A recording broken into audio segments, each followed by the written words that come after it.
Shalom saudaraku yang terkasih di dalam nama Tuhan Yesus Kristus. Selamat pagi dan salam sejahtera untuk kita semuanya. Saya Ardi, menyambut Anda di dalam renungan Kristen Saudara Rohani. Selamat datang kembali di dalam renungan dan siraman rohani pagi hari ini. Harapan kami, semoga saudara yang terkasih dalam keadaan sehat selalu. Kiranya damai dan sukacita Roh Kudus melimpah dan tercurah di dalam hati dan pikiran saudara saat ini. Sebelum kita mulai renungan kita pada pagi ini, marilah kita bersama-sama berdoa. Selamat pagi Allah Bapa di surga, Allah yang Maha Pengasih dan Maha Baik. Terima kasih untuk penjagaan-Mu semalaman sehingga kami bisa tidur dengan nyenyak. Terima kasih untuk pagi hari yang indah, yang Tuhan sediakan untuk kami. Tuhan, pada hari ini, kami anak-anak-Mu akan melakukan berbagai aktivitas. Kami akan bekerja, dan menjalankan tanggung jawab kami, kiranya Kau yang mampukan. Kami serahkan seluruh rencana dan agenda hari ini ke dalam tangan Tuhan. Biar Tuhan yang berkarya dan biarkan semua rencana sesuai dengan kehendak-Mu ya Tuhan Yesus yang baik. Ampuni dosa dan kesalahan kami Tuhan. Jadikan kami pribadi yang lebih baik setiap harinya. Terima kasih karena telah membolehkanku untuk kembali menghirup udara segar di pagi hari ini. Menikmati seluruh anugerah yang telah Engkau berikan kepadaku.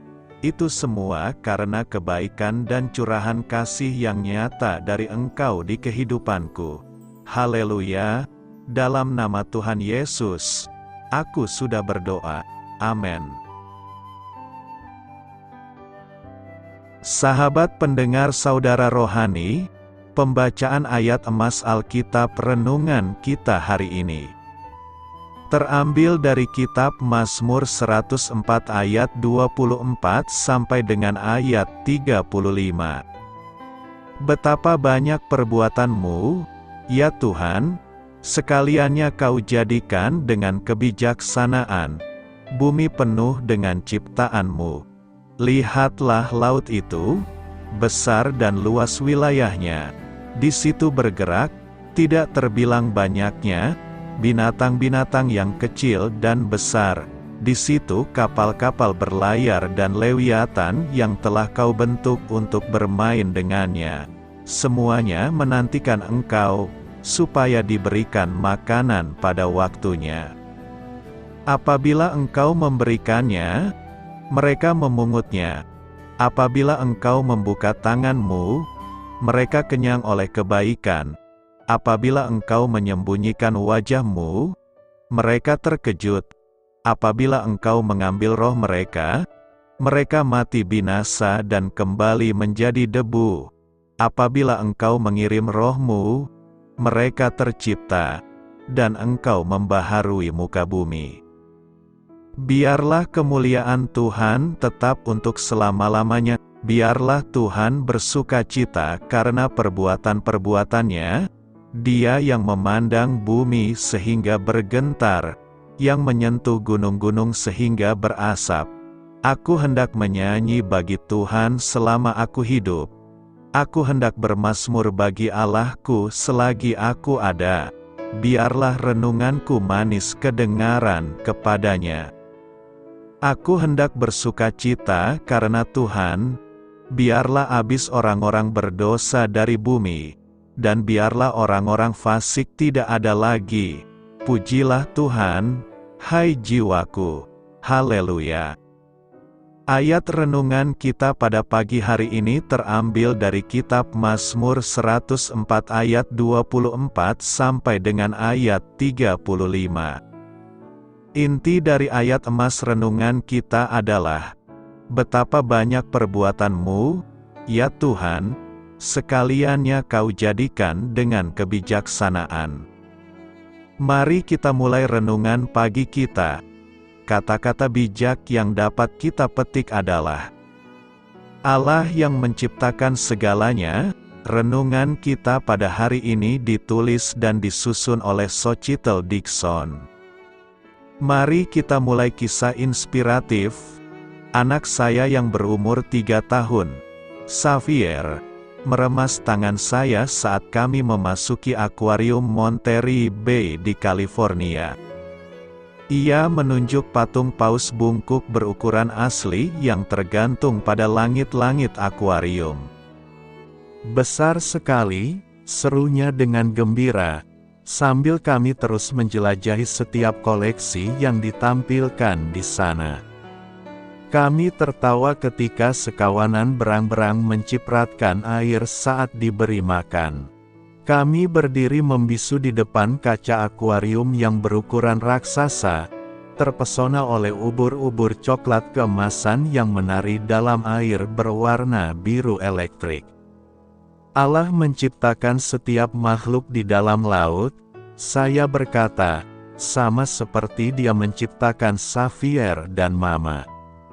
Xavier berbisik, "Wow." Dalam Mazmur 104, pemazmur mengakui karya ciptaan Allah yang melimpah dan bernyanyi, "Sekaliannya Kau jadikan dengan kebijaksanaan, bumi penuh dengan ciptaan-Mu." Ia menyerukan, "Lihatlah laut itu, besar dan luas wilayahnya, di situ bergerak, tidak terbilang banyaknya, binatang-binatang yang kecil dan besar." Ia menyatakan kemurahan hati dan pemeliharaan Allah yang membawa kepuasan bagi semua makhluk yang Dia ciptakan. Pemazmur juga menegaskan bahwa Allah sudah menentukan hari-hari keberadaan setiap ciptaannya. Kita dapat bergabung bersama sang pemazmur untuk menyanyikan deklarasi pengabdiannya. "Aku hendak menyanyi bagi Tuhan selama aku hidup. Aku hendak bermazmur bagi Allahku selagi aku ada." Setiap makhluk yang hidup, dari yang besar sampai yang kecil, dapat menggerakkan kita untuk memuji Allah karena Dia telah menciptakan semua itu. Marilah kita renungkan di dalam hati kita, ketika menjelajahi keajaiban dunia ciptaan Allah, kapan Anda merasa tergerak untuk memujinya? Bagaimana Allah memakai karya ciptaannya untuk meneguhkan iman Anda atas kuasa dan pemeliharaannya? Hal ini patut kamu ketahui dan menambah wawasan kamu. Mazmur 104 ayat 3-30 sejajar dengan kisah penciptaan dalam kitab Kejadian. Misalnya, ayat 25 dan 26 mencerminkan Kejadian 1 ayat 20-28 dan ayat 27-30 berpasangan dengan Kejadian 1 ayat 29-31.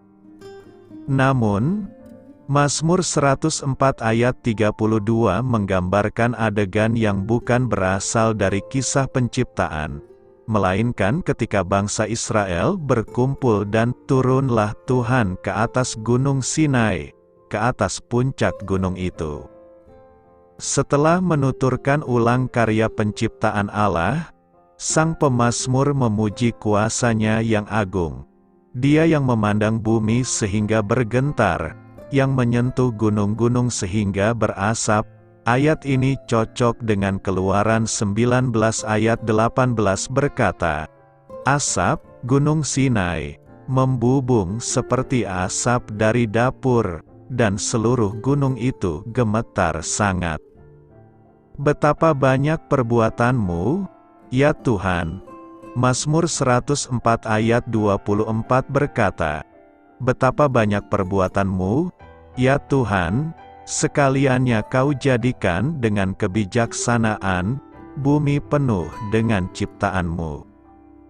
Tentu jika mencoba menghitung perbuatan Tuhan dalam hidup kita, maka tidak akan cukup waktu untuk menyebutkannya satu persatu. Intinya, jika kita mencoba menghitung perbuatan Tuhan bagi kita, maka kita akan kagum adanya. Sama dengan syair lagu Kidung Jemaat 439 yang dalam refrainnya mengatakan, "Berkat Tuhan, mari hitunglah, kau kan kagum oleh kasih-Nya." Rasa kagum yang akan muncul dari mulut kita. Mazmur 104 tidak dapat dipisahkan dari rangkaian himne yang dimulai dari pasal 101. Di dalam pasal 101 dan 102 diungkapkan bahwa pemazmur sendiri adalah korban kejahatan. Itu sebabnya ia mengeluh, menderita, bahkan meratap. Tulang-tulangnya hancur remuk, hatinya terpukul dan layu. Tidak ada lagi harapan hidup. Bahkan pada pasal 102 pemazmur sempat menganggap Allah kejam, menyembunyikan wajahnya. Lalu mengapa terjadi transformasi iman seperti di pasal 103 dan 104 sehingga ia dapat memuji Tuhan dengan segenap jiwanya? Pemazmur rupanya mengalami transformasi iman karena ia mengalami Allah bekerja. Kata Asya dalam bahasa Ibrani berarti bekerja yang membuktikan bahwa Allah masih bekerja setelah Ia mencipta. Allah tidak berhenti bekerja, Ia terus dan tetap bekerja. Di dalam pasal 104 ini, ada 5 ayat dengan kata, made, dan work, yaitu di ayat 4, 19, 24b, 13 dan 31. Pertanyaannya, apakah berarti Allah bekerja mendatangkan COVID-19, banjir, kebakaran hutan, polusi lingkungan? Menurut Mazmur 103, rupanya pekerjaan Allah bukanlah tindakan anarki. Allah tidak bekerja seenaknya, apalagi Allah tidak bekerja agar manusia celaka dan kena bencana, melainkan Ia bekerja dalam rancangan, karya keselamatan Allah. Bukan Allah yang mengerjakan COVID-19, tetapi dosa telah menyebabkan dunia ini menderita. Puji syukur bahwa Allah yang berkuasa, bekerja memulihkan, menyelamatkan, membebaskan, memberi yang baik. Allah bekerja tetapi Allah juga ada. Mazmur 104 ini disebut juga himne bagi Sang Pencipta, sebuah himne pujian bagi Sang Pencipta yang ada di dalam ciptaannya sampai hari ini. Allah eksis, fisiknya tidak ada, tapi ada tandanya. Yang menarik, dekade ini orang sibuk meneliti tanda-tanda akhir zaman. Padahal pemazmur justru mengajak kita untuk fokus pada tanda kehadiran Allah. Karena itulah yang dapat membuat kita tetap memuji Tuhan sekalipun COVID-19, bencana alam, kecelakaan dan hal-hal buruk terjadi silih berganti di mana-mana. Pemazmur tidak mengajak kita untuk fokus ke tanda-tanda akhir zaman yang membuat kita ketakutan, tidak bisa tidur, resah, benci, marah dan protes. Ia mengajak kita untuk fokus pada tanda kehadiran Allah, sehingga hati kita bisa diliputi pujian dan damai sejahtera. Allah tidak kelihatan tapi Allah ada. Ayat 1-4 mengatakan bahwa Allah ada di surga, tapi ayat 4-13 mengatakan bahwa Allah ada di bumi. Mengapa pemazmur menekankan tanda kehadiran Allah? Dulu Allah hanya dianggap berada di bait Allah. Karena itu pemazmur membuka wawasan umat Tuhan dengan mengatakan bahwa Tuhan ada di mana-mana, di antara ciptaannya dan di dalam ciptaannya. Apalagi, orang Kanaan berpikir bahwa Allahnya orang Israel hanya ada di kemah di baitnya di Yerusalem. Sedangkan Baal ada di mana-mana, di angin, di badai, di hujan, di gunung. Itu sebabnya pemazmur perlu menekankan bahwa Allah hadir di mana-mana, dan tanda kehadirannya adalah kestabilan Allah mengontrol alam, udara, api, air, langit dan bumi. Ada kestabilan, ada Allah. Dulu air melayang-layang di udara, sekarang Allah yang membuat air mengalir ke tempatnya, jadi stabil. Dulu gelap gulita menguasai bumi, sekarang Allah mengatur siang dan malam, jadi stabil. COVID-19 mengacau dunia, tapi kemudian Allah membawa kestabilan kembali. Pertanyaannya, mengapa pula tampaknya Allah membiarkan bencana itu terjadi kalau Allah ada dan bekerja?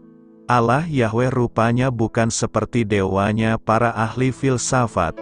Dunia tidak berputar secara mekanis seperti sebuah jam, sehingga manusia dan dunia ini seperti robot.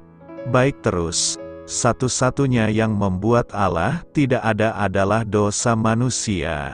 Dosa manusia yang membuat lingkungan menjadi kotor, dosa manusia yang mengakibatkan banjir karena sampah di mana-mana. Lalu apa yang dapat kita lakukan sebagai orang percaya? Karena Allah senang, Allah suka bekerja, bahkan bekerja sampai tuntas. Ia bukan hanya sekadar mau menciptakan dunia ini, melainkan Ia mau agar kita memeliharanya sampai tuntas dan bukan sebaliknya mengotori alam ini. Karena itu, mari berjuang menunjukkan kehadiran Allah dengan cara melanjutkan dan memelihara karya Allah di alam yang Tuhan sediakan buat kita. RSN diciptakan oleh Roh. Dalam tema yang akan kita renungkan adalah diciptakan oleh Roh. Tuhan menciptakan dengan Roh-Nya.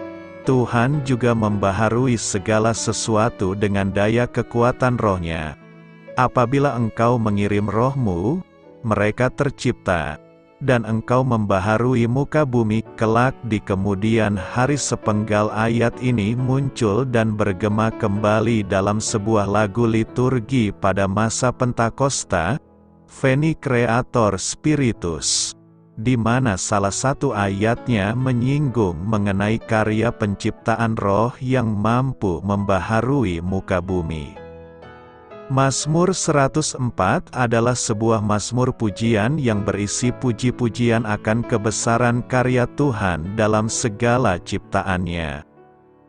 Dalam perikop yang kita baca, kita mengetahui sang pemazmur yang mengagungkan dan memuji-muji Tuhan, oleh karena perbuatannya yang ajaib. Dinyatakan oleh pemazmur gambaran laut yang luas, binatang-binatang yang kecil dan besar, Tuhan yang memelihara seluruh ciptaannya dengan memberi mereka makanan pada waktunya, Tuhan yang berkuasa atas hidup dan mati ciptaannya, dan Tuhan yang memperbarui bumi dan ciptaannya. Oleh karena itulah, sang pemazmur tiada hentinya bersukacita atas karya tangan Tuhan ini. Dia selalu bermazmur dan bernyanyi bagi Tuhan, sebab telah nyata kasih setia dan pemeliharaan Tuhan dalam hidupnya. Namun di ayat 30, pemazmur menggambarkan bagaimana Allah mengirimkan Roh-Nya untuk mencipta kembali dan memperbaharui kembali ciptaannya. Tindakan Allah sendiri yang membuka dan memberikan tangannya untuk mengirimkan Roh-Nya merupakan metafor yang menunjukkan sikap berbela rasa dan pemeliharaan Allah.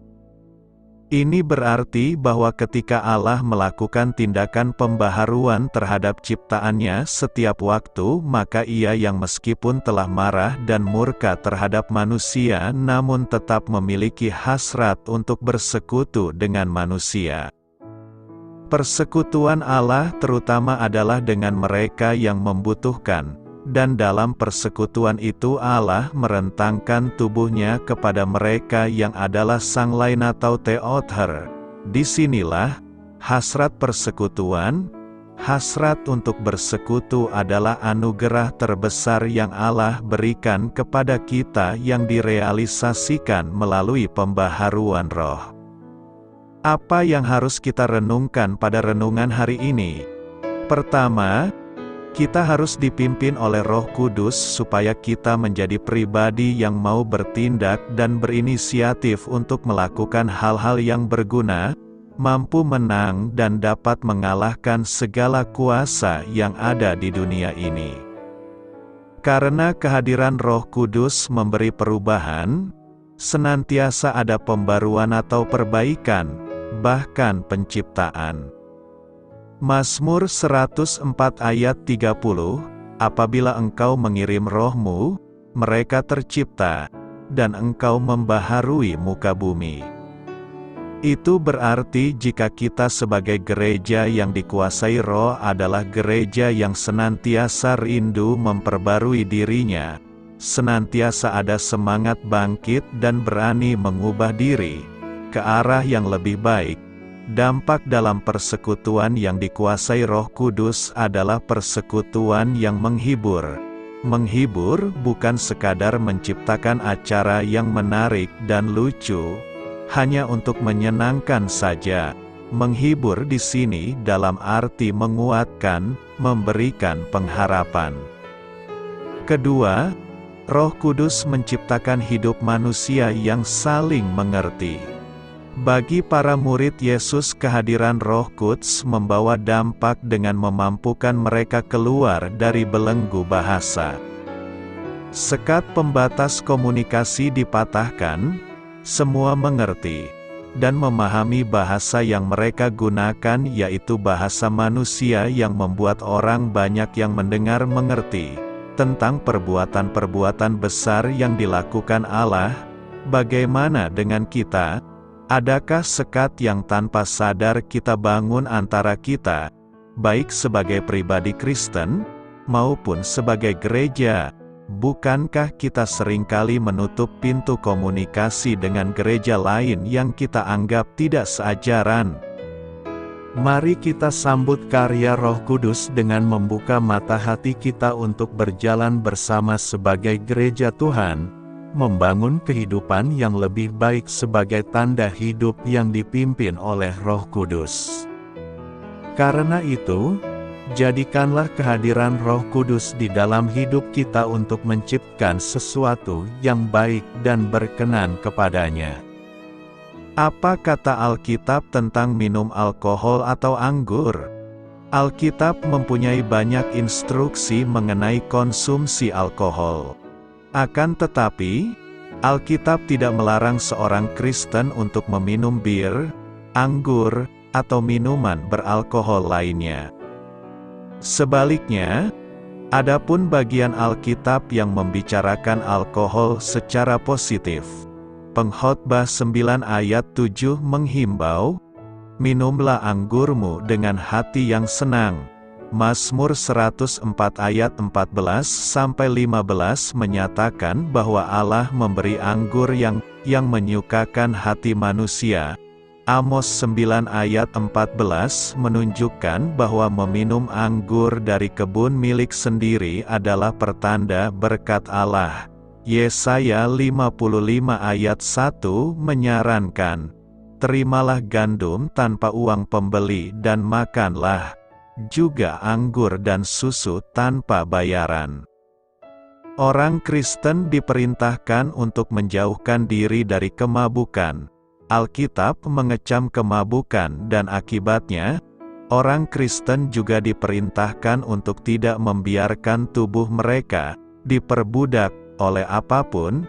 Alkitab juga melarang seorang Kristen dari melakukan apapun yang dapat menyinggung orang atau yang dapat membuat orang jatuh dalam dosa. Dengan pemahaman prinsip-prinsip ini, sulit sekali bagi orang Kristen untuk mengatakan bahwa dengan minum sampai mabuk mereka memuliakan Tuhan. Yesus mengubah air menjadi anggur. Bahkan nampaknya kadang-kadang Yesus minum anggur. Dalam masa Perjanjian Baru, air tidak selalu bersih. Tanpa usaha sanitasi modern, air dipenuhi dengan bakteri, virus dan segala macam kontaminasi lainnya. Hal yang sama juga terjadi di banyak dunia ketiga pada zaman sekarang ini. Akibatnya orang minum anggur atau jus buah anggur, karena kecil kemungkinan untuk minuman itu terkontaminasi. Dalam 1 Timotius 5 ayat 23 Paulus menasehati Timotius untuk berhenti minum air, yang barangkali menyebabkan dia sakit perut, dan minum anggur. Di dalam Alkitab, kata bahasa Yunani untuk anggur adalah kata yang umum dipakai sehari-hari. Pada waktu itu minuman anggur difermentasikan tapi tidak sampai ke taraf seperti yang dilakukan saat ini. Tidak benar kalau dikatakan minuman anggur pada zaman itu sama dengan jus anggur sekarang. Namun juga tidak benar kalau dikatakan bahwa minuman anggur dalam Alkitab sama dengan minuman anggur sekarang. Sekali lagi Alkitab tidak melarang orang Kristen untuk minum bir, anggur atau minuman lain yang mengandung alkohol. Alkohol itu sendiri tidak dinodai oleh dosa. Yang orang Kristen harus hindari adalah kemabukan dan kecanduan alkohol. Alkohol, jika dikonsumsi dalam jumlah kecil, tidak membahayakan atau mengikat. Sebaliknya, ada beberapa dokter yang menganjurkan konsumsi anggur merah sedikit karena bermanfaat bagi kesehatan jantung. Konsumsi alkohol dalam jumlah yang terkendali adalah kebebasan Kristen. Kemabukan dan kecanduan adalah dosa. Namun, mengingat pertimbangan Alkitab mengenai efek alkohol karena mudahnya melupakan batas, dan juga karena dapat menjatuhkan iman orang lain, maka seringkali lebih baik supaya orang Kristen sendiri berpantang dari kebiasaan meminum alkohol. Doa saya menyertai saudara sekalian, marilah kita menyampaikan doa syafaat. Bapa yang Maha Baik, pertama-tama kami mengucap banyak terima kasih karena Engkau telah memberkati pagi hari kami dengan penuh kebahagiaan serta sukacita. Terima kasih telah memberi tidur yang nyenyak, udara pagi yang sejuk, suasana yang damai, dan kicauan burung yang merdu. Kami sungguh bersyukur atas berkat pemberian dari-Mu yang Maha Baik. Ada yang ingin kami pergumulkan dan tentu Engkau telah mengetahuinya. Namun, biarlah pergumulan ini terjadi sesuai dengan yang telah Engkau ketahui sebelumnya. Tuhan, berkatilah seluruh keluarga umat Kristiani, seluruh masyarakat Indonesia, dan seluruh makhluk di bumi untuk mendapat pagi yang indah dan sejuk seperti yang kami dapat. Berkatilah orang-orang yang masih kurang tidur karena kerja lembur agar cukup mendapat waktu istirahat dan hidup dengan sehat. Berkatilah bagi yang belum mendapat kedamaian pada pagi hari. Kami tahu bahwa kehidupan ini berdimensi. Ada yang mendapat sukacita dan ada yang mendapat pencobaan. Namun, kami juga yakin bahwa Engkau Maha Baik. Kami yakin Engkau akan memberikan sukacita kepada setiap makhluk yang percaya kepadamu. Dalam nama Tuhan Yesus kami berdoa dan memohon. Allah Maha Kuasa, Pencipta dan Penopang segalanya, Engkau sungguh layak menerima segenap pujianku. Amin. Sampaikan harapan dan permintaan saudara kepada Tuhan.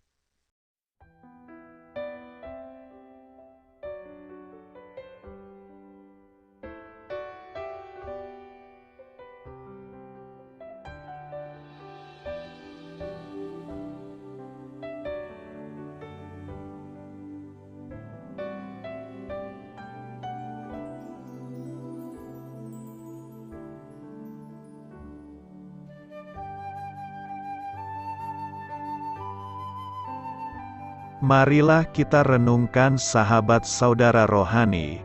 Demikianlah renungan firman Tuhan pagi hari ini.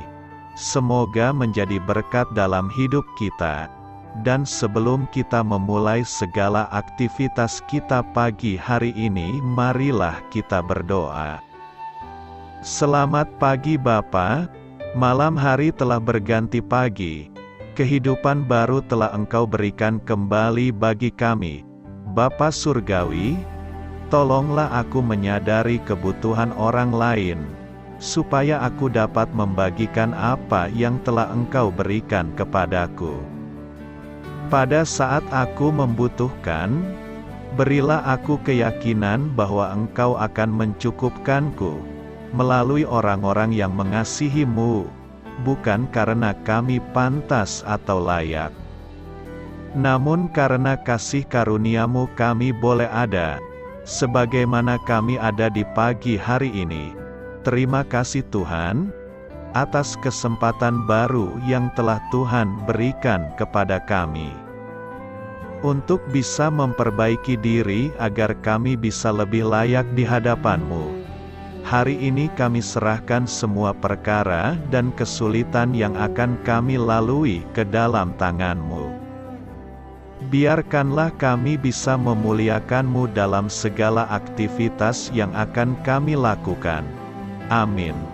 Biarlah firman Tuhan menjadi pengingat untuk kita semua, bahwa tuntunan dari Roh Kudus akan selalu memberi jalan keluar bagi setiap permasalahan hidup kita, dan memberi kedamaian di hati kita. Sampai jumpa di renungan pagi saudara rohani berikutnya. Kiranya Tuhan selalu memberkati saudara semua hari ini. Amin. Shalom.